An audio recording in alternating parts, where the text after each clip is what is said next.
Hello everybody, আমি আব্দুল আজিজ বলছি ঢাকা থেকে। তো আমাদের প্রতি বছর একটা সরকারি ট্যুর হয়। তো সেই হিসাবে আমি বান্দরবন জেলাতে গেছিলাম। তখন একদিনকে রাত্রে আমার হঠাৎ করে কোনো মানে কারণ ছাড়া মনে হলো যে খুব কাশি হলো এবং সেই সাথে অনেকটা জ্বর আসলো। সে এটা এটা আমার কয়েক ঘন্টা ছিল মাত্র। এই যে হঠাৎ আসলো এবং কফ মানে জ্বর সেরে গেল। তারপরে আমার কাছে কেন আনকমন লাগছিল। লাগার পরে আমি ট্যুর থেকে ঢাকায় ফিরে আমি কিছু টেস্ট করি। রেসপিরেটরি মেডিসিনের ডক্টরের কাছে গিয়েছিলাম। উনি আমাকে সিটি স্ক্যান করালেন। তারপর দেখা গেল আর আর আর আমার রাইট লাংয়ে একটা টিউমার আছে, মিডিল লোবে। তা উনি তখন আমাকে বায়োপসি করতে বলছিল। বায়োপসি করছিলাম কিন্তু কোনো ফল আসে নাই। কিন্তু আমি ওই 21 সালে, ওটা 2021 সালে ছিল। তো 2021 সালে প্রথম থেকে আমি পুরা বছর ওই কয়েক মাস পরে পরে আমার সন্দেহ হতো এবং টেনশনে ছিলাম বলে আমি করতাম, মানে সিটি স্ক্যান করিয়েছিলাম। সরকারি চাকরি করি, আমাদের সরকারি হসপিটাল আছে, খরচ হয় না, তো আমি সাবধান থাকার জন্য এটা করছিলাম। করার পরে আমার প্রতিবার দেখি প্রত্যেক 3-4 মাস পরে পরে সিটি স্ক্যান করছি আর দেখি যে কিছু কিছু পয়েন্ট সামথিং বৃদ্ধি পাচ্ছে। কিন্তু আমি কোর বায়োপসি করিয়েছিলাম, কোনো রেজাল্ট খারাপ কিছু আসে নাই। তখন ডক্টর আমাকে বললেন, তো ঠিক আছে, যখন রেজাল্ট ভালো আছে তো আপনি টেনশন ফ্রি থাকেন। আমি বললাম, না, আমি টেনশন ফ্রি থাকতে পারছি না। আমি ভাবছি যে আমাকে এটা অপারেশন করলে ভালো, না হলে আমার একটু বাড়তেই আছে। যা হোক না কেন, এটা আমার কাছে ভালো লাগছে না। ডক্টর তখন আমার কাছে খুশি হলেন আমার সিদ্ধান্তে এবং অপারেশন করলাম ঢাকাতে। ঢাকাতে অপারেশন করার পরে ওই আমার সিস্টেমটা হলো অপারেশনে রেখে বায়োপসি করতে পাঠানো হয়। তো অপারেশনে আমাকে অপারেশন থিয়েটারে রেখে বায়োপসি করানোর পরে জানা গেল যে অ্যাডিনোকার্সিনোমা, ইনভ্যাসিভ অ্যাডিনোকার্সিনোমা। তো সঙ্গে সঙ্গে ডক্টর তখন তো ট্রিটমেন্ট, ওই অপারেশনের সিস্টেমটা কমপ্লিট করলেন। মিডিল লোবটা পুরো অপারেশন করে দিলেন। এই অপারেশন করার পরে তখন আমাকে বললেন যে যেহেতু আইডেন্টিফাই হলো, তো আপনি কেমোথেরাপি দেন, প্রস্তুতি নেন। তো আমি কেমোথেরাপি আমার ঢাকা মেডিকেল হসপিটালে দেওয়ার সিস্টেম করলাম, যোগাযোগ করলাম এবং সেই সাথে আমার মনে একটা ইচ্ছা ছিল যে আমি টাটাতে যাব। তা ভাবলাম যে আমি এখন নাজুক অবস্থা আছি, অবসর হলো, আমি এই ফাঁকে কেমোথেরাপি দিয়ে নেই। তারপরে তো ঠিক সেভাবে আমি আমার 2022-এর মার্চ মাসের 20 তারিখে আমার অবসর হলো। তারপর 2022 সালের আহ, শেষের দিকে, অর্থাৎ জুলাই আগস্টের দিকে আমি মুম্বাই টাটাতে গিয়েছিলাম। গেলে ওখানে আমি তো আমার আগের থেকে ছোটবেলা থেকে কিছু হিন্দি ছবি দেখা অভ্যাস ছিল। তো আমি কিছু কিছু বেশ চালিয়ে নিতে পারি। তো ওখানে গেলাম। তো প্রথমে ডক্টর অজয় কুমার সিংহ স্যার, ওনার কাছে আমার ফাইলটা হলো। তো এইভাবে আমার 2022 সাল থেকে, 2022 সালের আগস্ট থেকে আমার ওসিমাটিনিব টার্গেটেড থেরাপি শুরু হলো। 23 সাল আমার ফলো আপে গেল। ফলে তারপর 24 সালে এসে আমার 24 সালের ডিসেম্বরের দিকে এসে আমার রাইট হাইলার নোট রিকারেন্স হলো আর কি। ওটা ম্যালিগন্যান্ট ডিটেক্ট হলো। টাটা থেকে আমি ইবিএস ইবাস করলাম। তারপরে আমাকে 10টা টার্গেটেড থেরাপি, ওই 10টা রেডিয়েশন সিলেক্ট করলেন, আমি 10টা রেডিয়েশন দিলাম। ওখান থেকে দেওয়ার পরে আমি ঢাকা চলে আসছি। আসার পরে ফলো আপ চলছিল, তো ওটা ইনঅ্যাক্টিভ হয়ে আছে। এরপরে আবার 2025 সালে, 2025 সালের আমার ফেব্রুয়ারিতে 10টা রেডিয়েশন দিয়ে আসছিলাম। সেই সময় এনজিএস টেস্টের জন্য আপনাদের ফরওয়েজ কেয়ার, ওই যে সমৃদ্ধি ম্যামের কাছে কুমার স্যার আমাকে বললেন যে ওখান থেকে করেন, খরচ কম হবে মুম্বাই থেকে। তো উনি খুব হেল্পফুল মানুষ। সমৃদ্ধি ম্যাম আসলেন, উনি নিজে এসে আমাকে হেল্প করলেন কিভাবে কি করতে হবে। তারপরে লোক পাঠিয়ে দিলেন আমার বাসায়। খুব হেল্পফুল দেখলাম ওনাকে। তো পাঠানোর পরে আপনারা 2 সপ্তাহের মধ্যে বলছিলেন, আর তো সময় লাগে, কিন্তু রিকোয়েস্ট করছেন আপনাদেরকে, আপনারা বেশ 2 সপ্তাহের মধ্যে আমাকে রিপোর্টটা করে দিয়েছিলেন। তো সেটা আমার ডক্টর কুমার স্যার দেখছিলেন। কুমার স্যার দেখে তারপর আমাকে ডিসিশন দিয়েছিলেন যে এভাবে চলো, সেভাবে আমার ট্রিটমেন্ট চলছিল। তো এই 25 সালের ডিসেম্বরে এসে আবার আমার এই রাইট ইলিয়াক বোন বলে ওখানে মানে ইলেকশন পাওয়া গেছে, এফডিজি আপটেক বলে নাকি। তো ওটা পাওয়ার কারণে আর 5টা রেডিয়েশন সিলেক্ট করছিলেন। ওটা আমি বলছিলাম আমার ঢাকা থেকে সুবিধা হবে, আমি ঢাকা থেকে নিয়ে নিয়েছি। এটা জানুয়ারির 8 তারিখে আমার 5টা রেডিয়েশন নিয়েছি ঢাকা থেকে।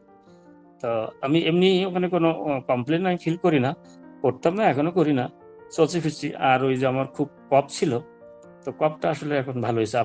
আপনি যে ওখানে কুমার স্যার আমাকে কিছু ওষুধ দিয়েছিলেন কফের ছিলাম, তার সাথে আপনাদের ডায়েটিশিয়ান ম্যাডামের সাথে আমাকে যোগাযোগ করিয়ে দিয়েছিলেন না? উনি আমাকে কিছু দিছিলেন। এখানে ওখানে আপনাদের ওখানে যাওয়ার পরে আমরা দিদি আছে ওখানে ওই সঙ্গীতা দিদি আপনি আমাকে তো আপনাকে তো আগে দেখি নাই। তো আপনি তো আমার সবকিছু গাইড করছেন, আমি খেয়াল করছি। মানে খেয়াল করছি মানে আমি জানছি। আপনি আমাকে ১ম এ ডায়েটিশিয়ানের সঙ্গে যোগাযোগ করে দিলেন। তারপরে এই যে আমার হিস্ট্রি একবার নিলেন। নেওয়ার পরে ডায়েটিশিয়ানের সাথে যোগাযোগ করে আমার একটা ট্রিটমেন্ট দিলেন উনি। পরামর্শ দিলেন, সেভাবে চলছি আমি। আর তারপরে টাইম টু টাইম আমি খেয়াল করেছি, আমি যদিও আগে আপনাদেরকে ভুলে গেছি, হ্যাঁ? কিন্তু আপনি ঠিকই ম্যানেজ করেছেন। মানে টাইম টু টাইম আপনি আমার খবর নিয়েছেন আপনাদের ফোরবেস কেয়ার থেকে। তো আ এদিকে আমার যখন কোনো প্রয়োজন হয়েছে সম্মিলিত ম্যামের সঙ্গে কথা বলছি, উনি আমাকে কোঅপারেট করছেন। আর আ আপনি মানে আমি এই পর্যন্ত আমি দেখছি যে আমি ভুলে গেলেও আপনি ঠিকই আমাকে সময় আ মানে ফাইন্ড আউট করছেন এবং আমাকে কি প্রয়োজন হবে সেটা আপনি ট্রিটমেন্ট নেওয়ার জন্য আমাকে যোগাযোগ করে দিয়েছেন ডক্টরদের সাথে। আজকে তারপরে এই যে সম্প্রতি আবার একজন ডায়েটিশিয়ান ডক্টরের সাথে যোগাযোগ করে দিয়েছিলেন। উনি আমাকে নতুন কিছু ফর্মুলা দিয়েছেন ভালোর জন্য। যেমন দিলেন যে ইয়ে এলাচ, এলাচ রাতে ভিজিয়ে রেখে সকালে খাওয়ার একটা প্ল্যান দিয়েছেন। তো আসলে উপকার পাচ্ছি আমি আরকি। আর আপনাদের সার্ভিসের ব্যাপারে আমি কি বলবো বুঝতেই পারছি না। মানে আমার যেন মনে হয় আপনাদের সার্ভিসটা আমার কাছে সংক্ষেপে বলি, এমনই লাগছে যে আমার মানে প্রত্যেকটা মানুষের বা সন্তানের গার্ডিয়ান থাকলে যেমন সে সন্তানটা ভুলে গেলেও তার প্রয়োজনীয় কাজ বা তার চিকিৎসা এসব তার গার্ডিয়ানরা মনে করে তাকে করিয়ে দেয়। আর কি হলো আপনাদের পূর্বেজের আর আপনার সেই ভূমিকাটা আমি পেয়েছি আপনার থেকে। যেন আপনি আমার গার্জিয়ান বা আপনাদের সার্ভিসটা এমন লাগছে আমার কাছে যে আমি ভুলে গেছি ঠিকই। আমার ট্রিটমেন্ট কখন নিতে হবে, কি করতে হবে, কি অবস্থায় আছি। আমি যে কষ্টে আছি মানে একবার অনেক কাশি হচ্ছিল। সেটা যে আপনাকে আমি বলব, আমি এটাও ভুলে গেছিলাম। কিন্তু ঠিকই আপনি কিছুদিন পরে ওই যেমন ঠিক আমাকে কেয়ার নেওয়ার জন্য মাঝে যোগাযোগ করেন। আপনি ঠিকই একসময় কেয়ার করলেন মানে যোগাযোগ করলেন। যোগাযোগ করলে আমি তো তখন লজ্জা পেলাম। যেটা আমাকে বলা উচিত ছিল। কিন্তু আপনারা সেই মানে গার্ডিয়ানের মতো মানে মা-বাবার মতো করে যেন আমাকে খোঁজ নিছেন। এটা বলতে পারি আমি। আর এটা ফিলিংসটা আমি সবসময় ফিল করি। আমরা ক্যান্সার আক্রান্ত হয়েছি যে পেশেন্ট আমরা। তো আমাদের জন্য কথাগুলো শুধু না সবার জন্যই এবং আমাদের জন্য বিশেষ করে আমি যেটা ভেবেছি যেমন আমার নিজের থেকে বাই দ্য গ্রেস অফ আল্লাহ আমি দেখলাম যে আমার একটা আনকমন একটা সিম্পটম পেয়েছিলাম। আনকমন সিম্পটম পাইলে ওটাকে আমি ভুলি নাই। না ভুলে আমি ঠিকই ওটাকে খুব আ যাকে বলে যাকে বলে খুব সংক্ষিপ্ত সময়ের ভিতরে আমি চেকআপ করিয়েছি। এই সংক্ষিপ্ত সময়ের ভিতরে চেকআপ যে করলাম, কি কারণে যেটা আনকমন একটা সিম্পটম আমি পেয়েছিলাম। আমার হঠাৎ কাশি হয়েছিল, জ্বর হয়েছিল। এমন এমন কিছু আনকমন কিছু পেলেই, তাই সেটা ডিটেক্ট হওয়ার আগে হোক আর আমাদের ক্যান্সার ডিটেক্ট হওয়ার পরে হোক না কেন, এটা আমাদের ডক্টরের কাছে যাওয়াটা খুব জরুরি। তাহলে ১ম থেকেই তার ট্রিটমেন্টটা নেওয়া সম্ভব হয়। আর এই যে ক্যান্সারের একসময় শুনতাম যে ক্যান্সার হ্যাজ নো অ্যান্সার। আমি এটা বিশ্বাস করি না। আমি খেয়াল করেছি আর আমি নিজেকে দিয়ে বুঝছি। আমি ক্যান্সার রোগী এজন্য আমার কোনো বিশেষ কোনো ভীতি কাজ করে না। মানে কাজ করে না। কি কারণে?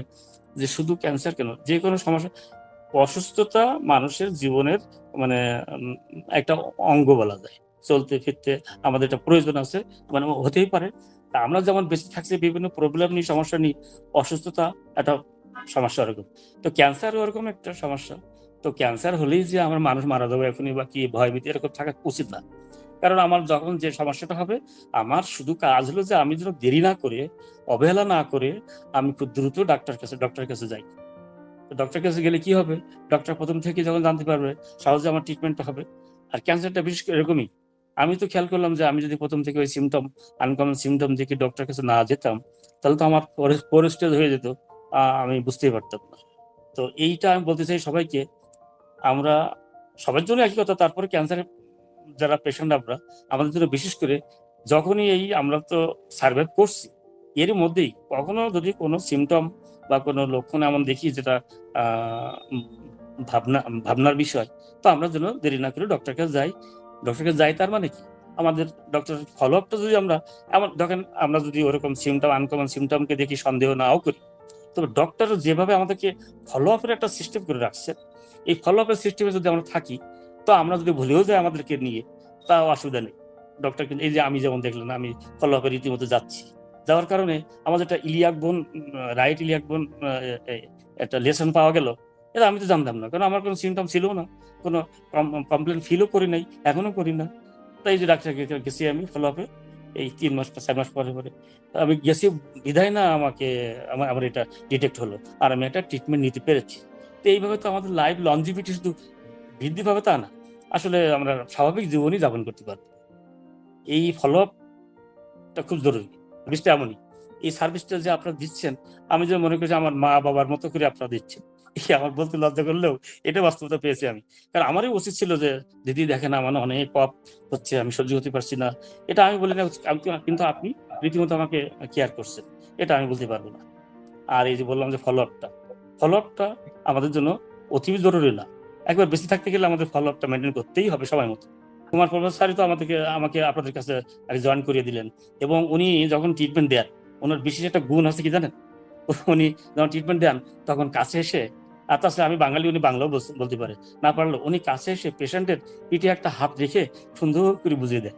এই যে ছোঁয়াটা, এই ছোঁয়াটা যে মানুষের কি উপকার হয়, এটা যে না পাইছে সে বুঝবে না। তো এইভাবে উনি আপনাদের একটা আমার জুড়ে দেওয়ার কারণে আমার যেটা মনে হচ্ছে, আমি তো টাটাতে ফলো আপে যাই, ওনাদের যে সার্ভিস আমি পাচ্ছি সে তো বর্ণনাযোগ্য। আর আপনাদের কাছে আমাকে জুড়ে দেওয়ার পরে আমি কিন্তু একটা নিশ্চিন্তে লাইফ লিড করছি। কি কারণে? ওই যে আমার যেমন আমার মা বাবা থাকলে আমাকে খোঁজ খবর নিত সময় মতো, তো এটার যে দায়ভার আপনারাই নিয়েছেন। আমি এটাকে বাড়তি বলছি না, আমার বলতে লজ্জা লাগছে, কম করে আমাদের এটুকু বলতে পারলাম যে আপনার জন্য আপনার সেই কেয়ারটা আমাকে নিচ্ছেন।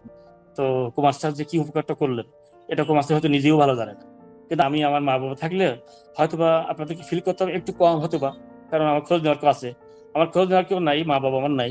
তারপরেও আপনারা যে খোঁজটা নিচ্ছেন, আমি কিন্তু আমার সেই যে মানে অভাবটা, গ্যাপটা আমি কিন্তু ফিল করছি না।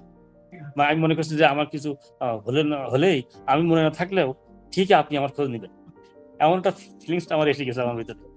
তো আপনাদেরকে ধন্যবাদ দেওয়ার ভাষা আমার নাই। আর এটা যে মানবতার কত বড় উপকার, এটা একেবারে মানবতার চূড়ান্ত সীমা বলা যেতে পারে এই সার্ভিসটা।